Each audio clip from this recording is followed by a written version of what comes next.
हमरे विधानसभा नावाडी प्रखंड के पावन धरती सूरी के इस प्रांगण में आज के इस कार्यक्रम में उपस्थित हमारे साथ पंक्ति में विराजमान हमारे तमाम पार्टी के केंद्रीय पदाधिकारीगण, हमारे ठीक पंक्ति के सामने बैठे हमारे अभिभावक स्वरूप तमाम इस राज्य के शुभचिंतकगण, इस कार्यक्रम को कवरेज देने के लिए आए मीडिया जगत के तमाम बंधुओं, आप सभी को नमस्कार, जोहार, आदाब पेश करते हैं।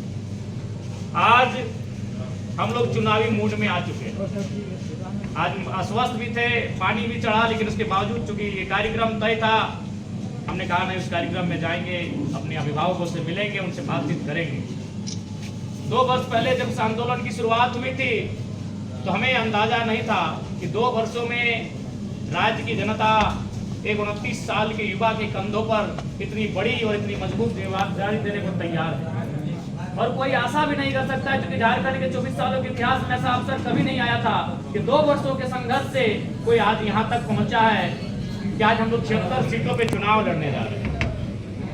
क्योंकि आंदोलन की शुरुआत अकेला व्यक्ति कर सकता है, आंदोलन की शुरुआत एक टीम कर सकती है, आंदोलन की शुरुआत कुछ लड़के कुछ लोग कर सकते हैं, लेकिन जब आप राजनीतिक परिवेश में ढलते हैं तो आपको हर एक समाज, हर एक समुदाय, हर एक वर्ग, हर व्यक्ति का आपको आशीर्वाद की आवश्यकता होती है। इसलिए जब हम लोग राजनीतिक मूड में बदले, जब हमारे संगठन ने तय किया कि हम लोग चुनाव लड़ेंगे, तो हमने एक नारा दिया था कि जो भी झारखंडी समाज के लोग होंगे उनके अनुपात में उनको हिस्सेदारी दी जाएगी, उनको भागीदारी दी जाएगी। और हमने ये भी कहा था, मीडिया ने जब हमसे पूछा था कि राज्य में एक बड़ी आबादी अल्पसंख्यकों की आती है, जो लगभग 14 से 15% के आसपास आते हैं, चुनाव विधानसभा के चुनाव में आपका स्टैंड क्या रहेगा? मैंने मीडिया के सामने कहा था कि कांग्रेस और जेएमएम मिलकर जितना टिकट उन्हें नहीं देंगे, उसे 1 सीट हम ज्यादा देने का काम करेंगे। और हम क्योंकि हम एक पढ़ा लिखा युवा है, और हर एक जब तक आप सभी समाज, सभी वर्गों के हित की राजनीति नहीं करेंगे तो संभव नहीं है कि आप आगे बढ़ेंगे। इसलिए हमने 6 विधानसभा सीटों से प्रत्याशी बनाया है, जिनमें बगोदर से डॉक्टर सलीम अंसारी रहे, गैया से रुस्तम अंसारी जी रहे, सारठ से अजहर अंसारी रहे, या हालांकि गांधी सीट से हमारे एक बड़े भाई अंतिम समय निकल गए। खैर कोई गम नहीं, आप जैसे हजारों लोग हैं, उस गम को कम करने के लिए हमें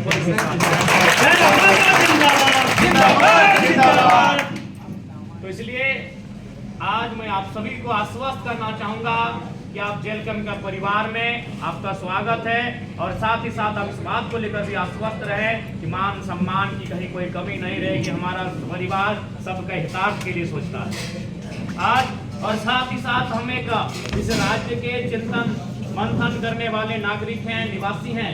हमें आज चिंतन मंथन करने की भी आवश्यकता है कि हमारे राज्य की बागडोर कहाँ जा रही है। आज हमारे राज्य को जो लोग राजनेता हैं, जो सत्ता में काबिज हैं, वो कौन सा दिशा में लेके जा रहे हैं, ये आपसे छुपा नहीं है। आज अगर चूंकि हम अल्पसंख्यक समाज के बीच सम्मेलन में बैठे हैं तो आप परिचित होंगे। आज अगर पलायन की बात करें तो हमें लगता है कि हर एक चौथा में से एक बच्चा अल्पसंख्यक समाज से होता है, लेकिन आज केवल और केवल अन्य दलों ने उन्हें वोट बैंक बनाने का कार्य किया। और हमने स्पष्ट कहा, हमारे बीच आप ही के समुदाय के प्रधान मासूद खान साहब बैठे हैं, उन्होंने भी कहा कि भैया अगर ज्यादा दिक्कत हो रहा है तो 2-3 सीट दीजिए ना अल्पसंख्यक को। नहीं, जब हम लोगों ने कहा है कि भागीदारी अनुपात में होगी तो 2-3 सीट से नहीं होगा, उनकी आबादी 14% है। इसीलिए हम लोग चुनाव का परिणाम क्या होगा नहीं होगा, हर एक समाज को अनुपात में भागीदारी देने के लिए हम लोग दृढ़ संकल्पित हैं। और आज उसी का हमने अपने लक्ष्य जो हमने बनाया था उसके परिणाम स्वरूप हमने 6 प्रत्याशी उतारने का कार्य किया। आज अगर बात करें झारखंड की, तो झारखंड समस्याओं से परिचित है। आज झारखंड की बात करें तो झारखंड के युवा, झारखंड के अभिभावक कहीं ना कहीं आज गांव के चौपाल में बैठकर इस बात की चर्चा फिर से करने लगे हैं कि झारखंड किसके लिए बना है, झारखंड क्यों बना है, आखिर झारखंड बनने का कारण क्या रहा था। आज हमारे गांव घर के, चूंकि हम नावाडी में बैठे हैं, हम नावाडी में खड़े हैं, बगल में डुमरी ब्लॉक आता है। अगर आप आसपास के तमाम कुछ ब्लॉकों का उदाहरण लेंगे, उन ब्लॉकों का आंकड़ा लेंगे, तो आप ये पाएंगे कि हमारे पढ़ने लिखने वाले युवा अपनी पढ़ाई पूरी करने के बाद टिकट कटाकर गुजरात, बम्बई, सूरत चले जाते हैं, लेकिन बगल में बेरमो, बागमारा की कोलियोरी तक नहीं जा पाते हैं। ये दुर्भाग्य हमारी राज्य सही बात है। हम 2 पैसे की चाक में, हम 2 पैसे कमाने के लिए अपने घर से, अपने गांव से बेघर हो गए। हम सऊदी चले जाते हैं, हम दुबई चले जाते हैं, हम कुवैत चले जाते हैं, मलेशिया चले जाते हैं, लेकिन हमारे ही राज्य में जो प्लांट हैं, जो कल कारखाने हैं, हम वहां तक नहीं पहुंच पाते। आज तक हमने कभी सोचा नहीं, क्योंकि हमने केवल वोट देते रहे और वोट का कारवा चलता रहा। आखिर क्या कारण है कि हम गुजरात चले गए 2000 किलोमीटर की दूरी कर लिए, लेकिन बगल में 20 किलोमीटर में बेरमो का इतना बड़ा साम्राज्य फैला है, जहां लाख करोड़ नहीं अरबों का कोयले का कारोबार होता है, वहां तक हम कैसे नहीं पहुंच पाए? कारण यही रहा कि झारखंड की राजनीति में मजबूत नेता नहीं मिले, गली नली सड़क से ऊपर की सोच के नेता नहीं मिले, पुल पुलिया की सोच के ऊपर से नेता नहीं मिले। इसलिए आज आवश्यकता है नली गली सड़क बिजली स्वास्थ्य पानी, उस सोच से नली गली की जो सोच से ऊपर उठकर हमें ऐसे नेतृत्व की आवश्यकता है जिसके प्रभाव से कहीं ना कहीं उन क्षेत्रों में हमारा स्थान मिले। और मैं आपको इस विश्वास के साथ वचन देना चाहूंगा, हमारी जीत इस बात को सुनिश्चित करेगी, चाहे वो उद्योग का क्षेत्र रहे, चाहे वो माइंस का क्षेत्र है, झारखंडी को उसके अनुपात में भागीदारी मिलेगी।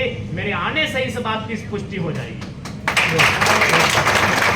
मैं आपको एक वाक्य बताना चाहूंगा। बेरमो वहाँ कुछ पदाधिकारी आपस में बिजली या किसी विभाग के पदाधिकारी थे, वो बातचीत कर रहे थे, जरा हम तो जीत के आते हैं तो हम ट्रांसफर कर लेंगे। ट्रांसफर कर लेंगे इसका मतलब ये नहीं, क्यों करेंगे? घूस लेने वाले लोग हैं। अभी से लोग बनने लगा है कि जरा महतो हम लोग ट्रांसफर कर लेंगे।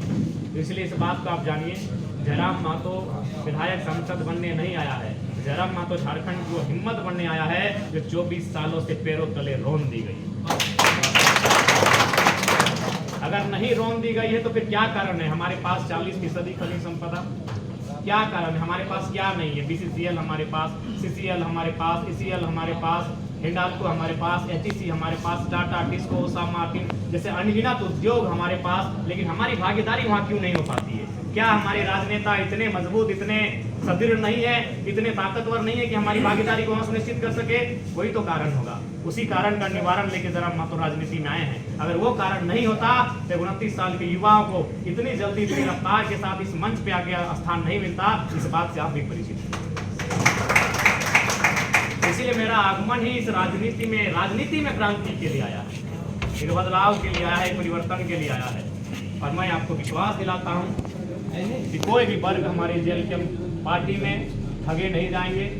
उन्हें न्यायिक सामाजिक न्याय के साथ हर एक विषय को सुव्यवस्थित ढंग से सुचारू रूप से संचालन किया जाएगा।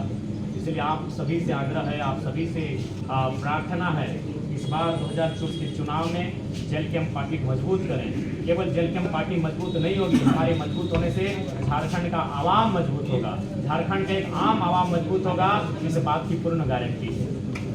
कुछ दिन पूर्व बेरमो में ही कुछ मजदूर जब धरने पर बैठे थे, उनमें अधिकांश अल्पसंख्यक समुदाय के ही मजदूर थे। जब हम धरने पर गए तो 2-3 अधिकारी आए हुए थे। उन्होंने कहा कि दादा आप तो जमीन पे बैठ गए हैं, लेकिन हमें लगता है कि अधिकारी लोग जमीन पे नहीं बैठेंगे, इसलिए 2-3 कुर्सी मंगाते हैं। हमने उन्हें एक ही बात कहा कि जयराम महतो पूरे पैटर्न को ही बदलने के लिए आया है, जयराम महतो पूरी परंपराओं को ही बदलने के लिए आया। आप धीरज रखिए, वो दोनों अधिकारी इसी भूमि में बैठेंगे। और वे बैठे और जब हमले का सॉर्ट आउट हुआ, उन्होंने फोन करके हमें कहा कि दादा हमको तो अभी भी बिलीव नहीं हो रहा है कि केस मैटर सॉर्ट आउट हो गया। बोले निश्चित रहिए, हम लोग अभी लोकसभा का चुनाव हारे हैं तो मैटर आधा घंटा में सॉर्ट आउट हुआ है, जिस दिन जीतेंगे 5-5 मिनट में सॉर्ट आउट होगा। देखिए कहावत है, भय बिना प्रीत नहीं। लेकिन हमारे राजनेता बचना चाहते हैं। आज तो इनको किताब पढ़ना पड़ रहा है कि मुद्दा क्या है। मुद्दे पे बात करते थे क्या कोई? बस अगली पार्टी पे हमला करते थे, 2-4 मिनट का भाषण देते थे और निकल जाते थे। आज इनको पढ़ना पड़ रहा है। जयराम महतो के कारण ये रात को अध्ययन करते हैं। अपने जो पढ़े लिखे नहीं अपने PA से पूछते हैं कि बोलिए वहाँ क्या बोलना चाहिए भाषण में। तो कुछ 2 साल में कितना बदलाव हुआ ये आपको भी मालूम है कि नेताओं को पढ़ने हमने सिखा दिया। और आज देखिए बहुत सारे भाई जो आज देखिए जो ब्लॉग बनाते थे, आज वो सवाल पूछने लगे। आज बहुत सारे युवा YouTube चैनल के माध्यम से सवाल जवाब करने लगे हैं। अब 2 सालों से पहले हमको एक को दिखा दिया। 2 सालों से पहले कुछ नामचीन यूट्यूबर्स मीडिया के अलावा हमको एक भी गिना दीजिए कि 2 साल पहले किसी मंत्री विधायक से सवाल जवाब पूछते थे। जयराम महतो के आने के बाद सवाल जवाब की एक हौड़ सी लग गई। ये बदलाव हुआ इन 2 वर्षों में, 2.5 वर्षों में, 3 वर्षों में। इसलिए जब इतने कम समय में ये बदलाव हो सकते हैं, तो अगर ऐसे युवा अगर चयन होकर राजनीति में आएंगे, उपस्थिति अपनी दमदार देंगे, तो क्या बदलाव हो सकता है ये किसी से छुपा नहीं। इसलिए आज मैं आप सभी से अनुरोध करूंगा, इस बार विधानसभा के चुनाव में जितनी मजबूती के साथ जन की अपनी पार्टी उभर कर आएगी।